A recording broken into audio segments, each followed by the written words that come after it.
आप सभी का स्वागत है हमारे आज की इस विशेष वीडियो में। भारत की नदियाँ सिर्फ पानी की धाराएं नहीं, बल्कि सदियों से कहानियों और रहस्यों को समेटे हुए हैं। इनमें से कुछ कहानियाँ प्रेम, बलिदान और नियति की अद्भुत झलक दिखाती हैं। ऐसी ही एक कहानी है नर्मदा और सोनभद्र की। कहते हैं कि नर्मदा और सोनभद्र दोनों ही जलधारा ही नहीं, बल्कि एक समय में आत्मा और प्रेम से भरे हुए जीव थे। एक नदी बनी तो दूसरा पर्वत, पर ऐसा क्या हुआ कि ये दोनों कभी एक न हो सके? यही कारण आपको सुनाएंगे आज, जो छुपी है प्रकृति के इन बहते और अडिग रूपों में। कहते हैं नर्मदा ने अपने प्रेमी सोनभद्र से धोखा खाने के बाद आजीवन कुंवारी रहने का फैसला किया, लेकिन क्या सचमुच वह गुस्से की आग में चीर कुंवारी बनी रही, या फिर प्रेमी सोनभद्र को दंडित करने का यही बेहतर उपाय लगा कि आत्मनिर्वासन की पीड़ा को पीते हुए स्वयं पर ही आघात किया जाए। नर्मदा की प्रेम कथा लोकगीतों और लोक कथाओं में अलग अलग मिलती है, लेकिन हर कथा का अंत कमोबेश वही कि सोनभद्र का नर्मदा की दासी जूहिला के साथ संबंधों के चलते नर्मदा ने अपना मुंह मोड़ लिया और उल्टी दिशा में चल पड़ी। सत्य और कथ्य का मिलन देखिए कि नर्मदा नदी विपरीत दिशा में ही बहती दिखाई देती है। कथा। नर्मदा और सोनभद्र की शादी होने वाली थी। विवाह मंडप में बैठने से ठीक ऐन वक्त पर नर्मदा को पता चला कि सोनभद्र की दिलचस्पी उसकी दासी जूहिला में अधिक है। प्रतिष्ठित कुल की नर्मदा यह अपमान सहन न कर सकी और मंडप छोड़कर उल्टी दिशा में चली गई। सोनभद्र को अपनी गलती का एहसास हुआ तो वह भी नर्मदा के पीछे भागा, यह गुहार लगाते हुए, लौट आओ नर्मदा। लेकिन नर्मदा को नहीं लौटना था, सो वह नहीं लौटी। अब आप कथा का भौगोलिक सत्य देखिए कि सचमुच नर्मदा भारतीय प्रायद्वीप की दो प्रमुख नदियों गंगा और गोदावरी से विपरीत दिशा में बहती है, यानी पूर्व से पश्चिम की ओर। कहते हैं आज भी नर्मदा एक बिंदु विशेष से सोनभद्र से अलग होती दिखाई पड़ती है। मत्स्य पुराण में नर्मदा की महिमा इस तरह वर्णित है। कनकखल क्षेत्र में गंगा पवित्र है और कुरुक्षेत्र में सरस्वती, परंतु गांव हो चाहे वन, नर्मदा सर्वत्र पवित्र है। यमुना का जल एक सप्ताह में, सरस्वती का 3 दिन में, गंगा जल उसी दिन और नर्मदा का जल उसी क्षण पवित्र कर देता है।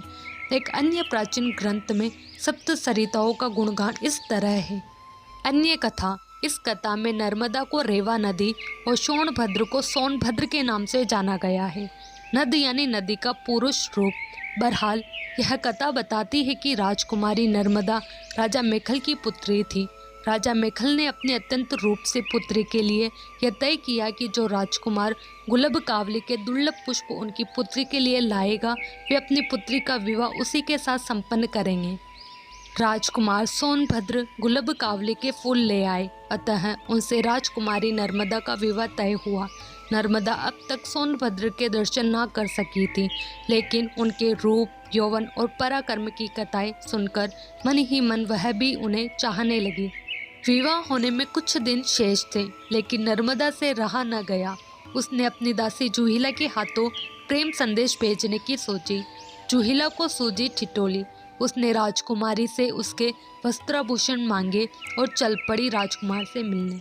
सोनभद्र के पास पहुंची तो राजकुमार सोनभद्र उसे ही नर्मदा समझने की भूल कर बैठा। जूहिला की नीयत में भी खोट आ गया। राजकुमार के प्रणय निवेदन को वह ठुकरा ना सकी। इधर नर्मदा का सब्र का बांध टूटने लगा। दासी जूहिला के आने में देरी हुई तो वह स्वयं चल पड़ी सोनभद्र से मिलने। वहां पहुंचने पर सोनभद्र और जूहिला को साथ देखकर वह अपमान की भीषण आग में जल उठी। तुरंत वहां से उल्टी दिशा में चल पड़ी, फिर कभी न लौटने के लिए। सोनभद्र अपनी गलती पर पछताता रहा, लेकिन स्वाभिमान और विद्रोह की प्रतीक बनी नर्मदा पलट कर नहीं आई। अब इस कथा का भौगोलिक सत्य देखिए। जयसिंह नगर के ग्राम बरहा के निकट जूहिला। इस नदी को दूषित नदी माना जाता है। पवित्र नदियों में इसे शामिल नहीं किया जाता। का सोनभद्र नद से वाम पार्श्व में दशरथ घाट पर संगम होता है और कथा में रूठी राजकुमारी नर्मदा कुंवारी और अकेली उल्टी दिशा में बहती दिखाई देती है। रानी और दासी के राज वस्त्र बदलने की कथा इलाहाबाद के पूर्वी भाग में आज भी प्रचलित है। अन्य कथा। कई हजारों वर्ष पहले की बात है। नर्मदा नदी बनकर जन्मी, सोनभद्र नद बनकर जन्मा। दोनों के घर पास थे। दोनों अमरकंटक की पहाड़ियों में घुटनों के बल चलते, चिढ़ते चिढ़ाते, हंसते रूठते। दोनों का बचपन खत्म हुआ। दोनों किशोर हुए, लगाव और बढ़ने लगा। गुफाओं, पहाड़ियों में ऋषि मुनि व संतों ने डेरे डाले। चारों ओर यज्ञ पूजन होने लगा। पूरे पर्वत में हवन की पवित्र समिधाओं से वातावरण सुगंधित होने लगा। इसी पावन माहौल में दोनों जवान हुए। उन दोनों ने कस्में खाई, जीवन भर एक दूसरे का साथ नहीं छोड़ने की, एक दूसरे को धोखा नहीं देने की। एक दिन अचानक रास्ते में सोनभद्र के सामने नर्मदा की सखी जुहिला नदी आ धमकी। 16 श्रृंगार किए हुए, वन का सौंदर्य लिए वह भी नवयुवती थी। उसने अपनी अदाओं से सोनभद्र को भी मोह लिया। सोनभद्र अपनी बाल सखी नर्मदा को भूल गया। जुहिला को भी अपने सखी के प्यार पर डोरे डालते लाज न आई। नर्मदा ने बहुत कोशिश की सोनभद्र को समझाने की, लेकिन सोनभद्र तो जैसे जुहिला के लिए बावरा हो गया था। नर्मदा ने किसी ऐसे ही असहनीय क्षण में निर्णय लिया कि ऐसे धोखेबाज के साथ से अच्छा है इसे छोड़कर चल देना। कहते हैं तभी से नर्मदा ने अपनी दिशा बदल ली। सोनभद्र और जुहिला ने नर्मदा को जाते देखा। सोनभद्र को दुख हुआ। बचपन की सखी उसे छोड़कर जा रही थी। उसने पुकारा, नर्मदा रुक जाओ, लौट आओ नर्मदा। लेकिन नर्मदा ने हमेशा कुंवारी रहने का प्रण कर लिया। युवावस्था में ही सन्यासिनी बन गई। रास्ते में घनघोर पहाड़ियाँ आई, हरे भरे जंगल आए, पर वह रास्ता बनाती चली गई। कल कल छल छल का शोर करती बढ़ती गई। मंडला के आदिम जनों के इलाके में पहुंची।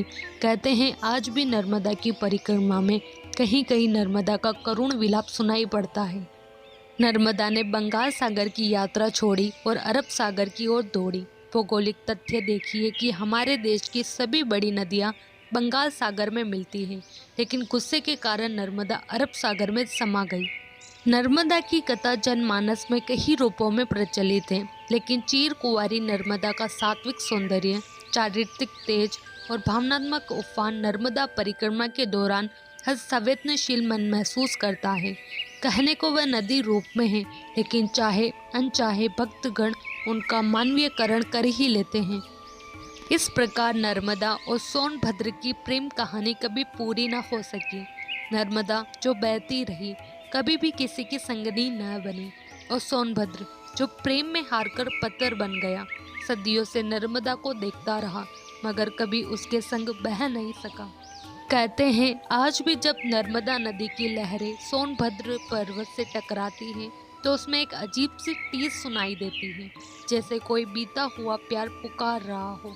एक ऐसा प्रेम जो कभी मिल न सका मगर कभी मिट भी नहीं पाया।